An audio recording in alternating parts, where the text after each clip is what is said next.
আজকে ঘুমটা হয়নি, কারণ বউ শ্বশুর বাড়ি। ঘন্টায় ঘন্টায় সেকেন্ডে সেকেন্ডে কারেন্ট আসছে, এমনি টিনির ঘর, ঘুম আসছে না। তার বাগানে আসলাম একটু বাতাস খেতে। এই ওখানে কারা? মনে হচ্ছে শিশু, ছেলে পেলে মানুষ স্কুল ফাঁকি দিয়ে মনে হয় কিছু খাচ্ছে। দেখি গিয়ে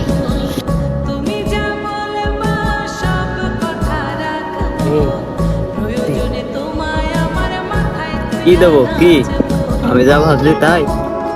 তুই কি ভাবছিস? ওই মানুষ যা করে তাই ভাবছি। ছি, ওইসব না। ঘটনার তোরা এখানে কি করছিস তাই কর।